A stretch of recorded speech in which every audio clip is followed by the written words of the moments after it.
saya sangat terkesan, kagum, dan sebetulnya juga saya masih karena satu alumni di Crack dengan Bapak Danrem. Iya, betul. Itu Bapak Danrem sering nge-share di grup gitu. Jadi saya tahu ada podcast ini. Jadi sudah ada. Cuman setelah langsung terlibat ini saya belum tahu.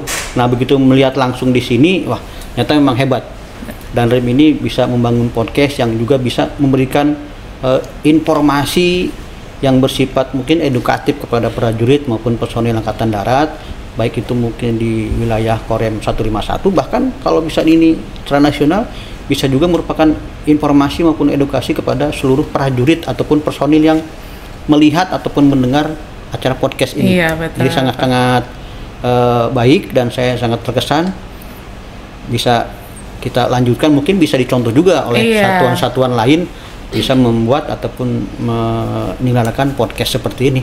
Sangat positif bagi menurut saya.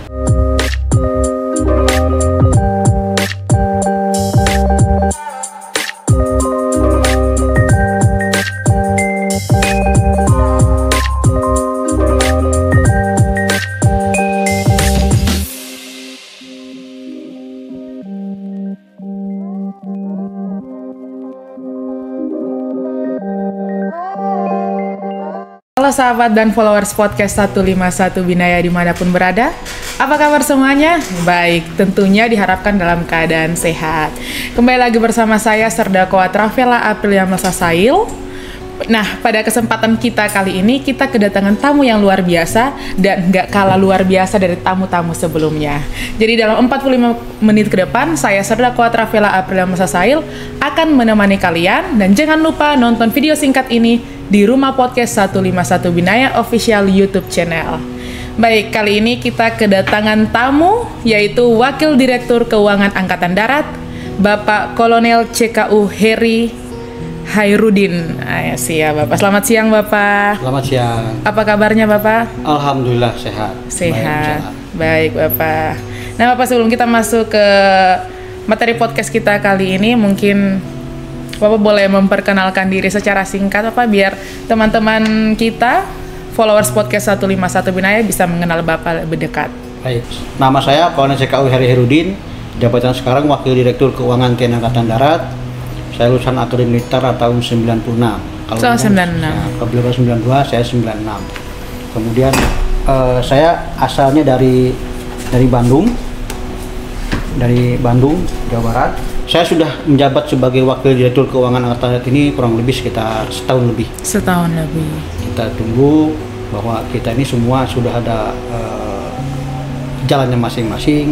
Kita juga sedang sibuk sama dengan Kodam 15 Patimura ini mempersiapkan serah terima jabatan Pangdam. Iya, kalau betul, kami Bapak. di itu persiapan serah terima Direktur Keuangan Angkatan Darat. Demikian. Baik, Bapak. Nah, Bapak, saya pengen tahu nih kesan Bapak. Apakah Bapak baru pertama kali datang di Ambon? Saya di Ambon ini untuk yang kedua kalinya. Oh, ini yang kedua kalinya. Dulu saya kesini juga sama. Ini dalam rangka asistensi teknis keuangan kepada staf Kodam 15 Patimura. Dulu saya sebagai stafnya atau masih pangkat mayor, sekarang sebagai ketua tim Asnis Keuangan dari Ditkuat kepada Kodam 15 Patimura. Waktu itu Bapak mayor, berarti tahun berapa tuh Bapak kira-kira? Tahun 2012. Sudah cukup lama berarti. Sudah 12 tahun kemudian. 12 tahun kemudian baru datang ke Medan. Iya, betul. Bagaimana kesan Bapak kembali lagi di Ambon? Ke bumi para raja. Iya, betul, Bapak. Mudah-mudahan kami juga sudah kemarin untuk istilahnya wisata religi lah. Iya. Untuk sholat zuhur di masjid yang sudah cukup tua gitu. Di Hila Bapak. Bukan masjid Wapawe. Ya, itu katanya masjidnya sudah didirikan tahun 1414. Berarti lebih lama dibandingkan dengan masjid yang ada di Kalimantan Barat, Pontianak. Kalau itu umur 200 tahun, berarti kalau ini lebih dari 200 tahun. Iya, betul. Cukup luar biasa. Berarti Bapak baru pertama kali ke masjid? Ke masjid itu baru pertama, betul. Yang kemarin belum ke sana. Belum sempat. Belum sempat, iya. Berarti Bapak udah di Ambon berapa hari nih Bapak kalau boleh tahu? Saya datang ataupun tiba di Ambon itu hari Selasa sore. Hari Selasa. Sebetulnya jadwalnya kami sampai dengan hari Jumat, tetapi karena akan ada pergantian Bapak Direktur, sehingga saya sebagai wakil direktur juga harus segera kembali lah. Iya, betul.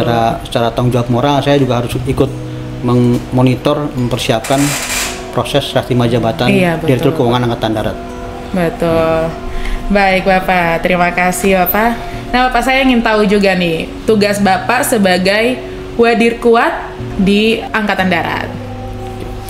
Kalau Ditkuatnya sendiri, Ditkuat itu cara kedudukan itu merupakan badan pelaksana pusat di tingkat Angkatan Darat yang berkedudukan langsung di bawah Bapak Kasat. Dan tugas pokok yaitu menjalankan bantuan administrasi khususnya di bidang pengelolaan keuangan negara di lingkungan TNI Angkatan Darat. Nah, saya sebagai wakil direkturnya berarti membantu direktur untuk melaksanakan tugas pokok Ditkuat tersebut. Seperti itu ya Bapak. Baik Bapak. Bapak, yang ingin saya tanyakan juga, apakah ada penambahan gaji buat anggota TNI itu Bapak? Betul. Ini memang yang sering ditunggu-tunggu. Iya betul. Moral anggota. Oleh seluruh prajurit bahwa kita mengharapkan adanya kenaikan gaji maupun kenaikan tunkin.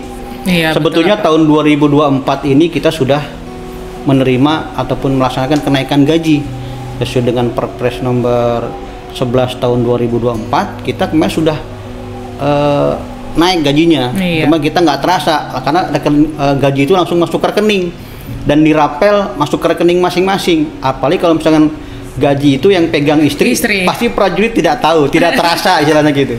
Padahal emang udah naik kan? Sudah naik sebetulnya, tapi ya dengan ini kan untuk laporan keuangan di Angkatan Darat maupun Kementerian Pertahanan sudah 6 kali berturut-turut mendapatkan opini wajar tanpa pengecualian dari BPK, sehingga bisa dinilai bahwa LK itu kalau WTP berarti kinerja kita ini dianggap baik oleh BPK. Nah, diharapkan kalau misalkan LK ini sudah WTP dianggap baik, berarti kinerja baik. Mudah-mudahan juga tunkin ataupun dengan kinerja kita semua ini juga akan dinaikkan. Dan memang sudah ada sinyal untuk dinaikkan, tapi kita tetap harus menunggu secara regulasinya, kepastian kapan itu akan dinaikkan. Kita semua berharap, berdoa saja mudah-mudahan dengan diraihnya kembali opini WTP laporan keuangan kita, itu akan juga menambah kesejahteraan bagi seluruh prajurit maupun PNS personil Angkatan Darat. Baik Bapak. Jadi untuk seluruh prajurit gaji kita udah naik, tapi ya mungkin nggak kerasa ya. Iya betul Bapak.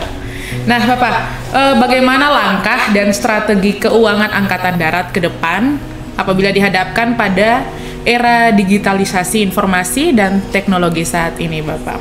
Mungkin untuk menghasilkan output dan outcome yang diharapkan sesuai dengan prajurit Bapak. Sebetulnya untuk rekrutmen secara langsung keuangan Angkatan Darat tidak terlibat secara langsung.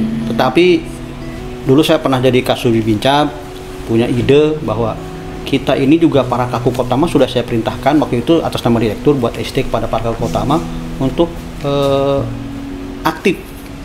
Artinya aktif itu aktif kampanye memperkenalkan keuangan Angkatan Darat kepada sekolah-sekolah ataupun juga universitas yang khusus berhubungan dengan keuangan. Contoh SMK ada yang jurusan akuntansi, kemudian juga sama di universitas ada yang ekonomi juga ada yang manajemen keuangan, ada yang akuntansi. Itu diberikan pengenalan sehingga kalau misalnya mereka sudah kenal, mereka akan tertarik untuk mendaftar. Nah, kalau sudah mendaftar, baru kita serahkan kepada mekanisme di Angkatan Darat bagaimana merekrut personil tersebut. Kalau sudah masuk ke keuangan Angkatan Darat, baru kita akan didik di Pusdiku. Nah, di Pusdiku kita berikan ilmu-ilmu dasar bagaimana pengelolaan keuangan negara di lingkungan Angkatan Darat. Bahkan personil keuangan ini sangat diperlukan di seluruh jajaran Angkatan Darat, bukan hanya di badan keuangan saja. Betul, Bapak. Baik itu di tingkat Mabesat, tingkat Kodam, Korem, Kodim, dan lain sebagainya. Tingkat Balakpus pun banyak yang meminta kepada kita untuk diberikan tenaga keuangan. Cuman permasalahannya itu tadi, kita masih terbatas dengan rekrutmen ataupun terbatas dengan kapasitas ataupun kualitas personil yang kita dapatkan. Ya, kita berusaha untuk meningkatkan itu dengan cara penataran. Iya, betul, Bapak. Bisa penataran itu dilaksanakan di Pusdiku. Kita panggil para juru bayar itu di satker untuk berkumpul di Pusdik, kita berikan penataran bagaimana untuk pengelolaan negara yang baik. Iya betul Pak. Ya. Apalagi kan biar mencegah juga tidak terjadi penyalahgunaan. Betul. Ya Bapak ya. Di kita juga Ditku sudah berusaha untuk mengembangkan Sispoku istilahnya, sistem informasi keuangan, sehingga kita bisa menggunakan ataupun menerapkan ilmu pengetahuan teknologi itu untuk kita bisa mendukung pelaksanaan tugas pokok kita, sehingga gampang. Kita tidak, kalau misalnya sudah pakai aplikasi, angka-angka gitu tidak akan bisa di manipulasi ataupun direkayasa, karena semua sudah by system. Baik Bapak. Nah Bapak, saya ingin tanya nih di luar materi yang saya pengen tahu nih Bapak. Kemarin kan waktu kami baru masuk tentara itu kan ATM gaji kami tuh ATM gaji sama remon itu terpisah. Bisa. Nah kalau sekarang kan udah dijadikan satu. Betul. Nah itu mungkin alasannya atau apa, seperti apa tuh Bapak? Oke. Salah satu alasannya adalah yang jelas untuk semua, untuk tujuannya untuk kemudahan dan juga keuntungan bagi prajurit. Sehingga diharapkan dengan dibuat satu rekening, baik gaji maupun tunkin di satu rekening bank, seandainya yang bersangkutan istilahnya mengambil kredit di satu bank, kemudian kalau remunnya terpisah, itu kesulitan untuk mengawasi anggota ini melaksanakan pinjaman. Jangan-jangan masa pinjaman di bank A dan bank B, karena merasa punya rekening. Nah, kalau sekarang mungkin akan lebih tertib, sehingga tidak ada anggota ataupun prajurit yang gajinya minus gara-gara kredit. Iya betul Bapak. Nah itu yang paling utama adalah supaya tetap ujung-ujungnya adalah untuk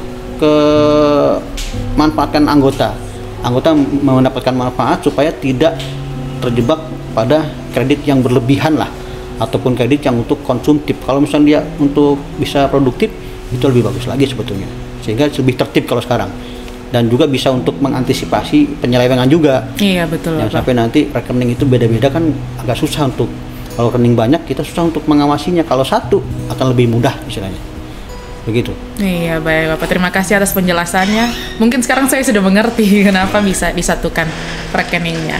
Nah Bapak, sebelum menutup materi kita di siang hari ini, saya ingin bertanya juga mungkin tanggapan Bapak soal rumah podcast kami. Jadi rumah podcast ini dibangun sama Danrem dalam jangka waktu 3 bulan saja Bapak. Mungkin ada tanggapan untuk rumah podcast kami? Untuk rumah podcast Korem 151 Binaya ini ya, saya sangat terkesan, kagum, dan sebetulnya juga saya masih karena satu alumni di crack dengan Bapak Danrem. Iya, betul. Itu Bapak Danrem sering nge-share di grup gitu. Jadi saya tahu ada podcast ini. Jadi sudah ada. Cuman setelah langsung terlibat ini saya belum tahu. Nah, begitu melihat langsung di sini, wah, ternyata memang hebat. Danrem ini bisa membangun podcast yang juga bisa memberikan informasi yang bersifat mungkin edukatif kepada prajurit maupun personil Angkatan Darat, baik itu mungkin di wilayah Korem 151, bahkan kalau bisa ini secara nasional bisa juga merupakan informasi maupun edukasi kepada seluruh prajurit ataupun personil yang melihat ataupun mendengar acara podcast ini. Iya, betul. Jadi sangat-sangat baik dan saya sangat terkesan. Bisa kita lanjutkan, mungkin bisa dicontoh juga oleh satuan-satuan lain, bisa membuat ataupun menyelenggarakan podcast seperti ini. Baik, sangat positif bagi menurut saya. Baik, terima kasih Bapak. Nah Bapak, sebagai penutup di acara live podcast 151 Binaya ini, mungkin Bapak bisa memberikan sedikit closing statement? Closing statement saya khususnya ini kepada personil yang terlibat langsung dalam pengelolaan keuangan negara. Saya mengharapkan siapkan mental. Artinya siapkan mental itu kita jangan tergiur karena kita memegang ataupun mengelola keuangan negara yang mungkin kadang-kadang dilihat bisa banyak gitu lah. Jangan terlena ataupun kita siapkan mental, jangan tergiur untuk menggunakan uang satuan, apalagi uang hak anggota, tidak boleh sama sekali. Itu makanya kita siapkan mental dengan cara ya tingkatkan keimanan ketakwaan. Iya, betul. Kalau saya sih sering menyampaikan ke anggota pada saat saya dan Pusdik maupun saya di Kakudam, itu menyampaikan Anda ataupun anggota saya cukup laksanakan sholat 5 waktu tepat waktu berjamaah, udah cukup, boleh tambah yang lain. Kemudian ya sebagai personil keuangan kita juga harus menguasai semua peraturan pengelolaan keuangan negara. Karena itu kuncinya. Kalau kita sudah tahu semuanya, kita bisa menghindari penyelewengan. Dan terakhir, kita sebagai pengelola keuangan negara juga ujung-ujungnya adalah laporan keuangan yang transparan, objektif. Betul, Bapak. Artinya kita harus mampu menyusun LK yang baik gitu. LK yang baik sehingga kalau LK baik berarti satker yang kita layani juga dianggap baik. Tadi saya sampaikan kan, kalau misalnya kinerja baik, mudah-mudahan juga tunjangan kinerja bisa naik, ya, meningkat. Iya, betul. Begitu. Baik Bapak, terima kasih atas closing statement-nya. Semoga pengetahuan, informasi yang Bapak berikan dapat berguna untuk kami semua, terutama untuk prajurit Korem 151 Binaya. Baik sahabat dan followers podcast 151 Binaya, terima kasih karena telah menonton video singkat ini. Saya Sardako Atrafela Aprilia Sasail dan narasumber kita Kolonel CKU Heri Hairudin pamit undur diri. Salam kompak dari kami. Kai Mese Mese Aman. We love Indonesia forever. Terima kasih Bapak. Ya, makasih ya.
you.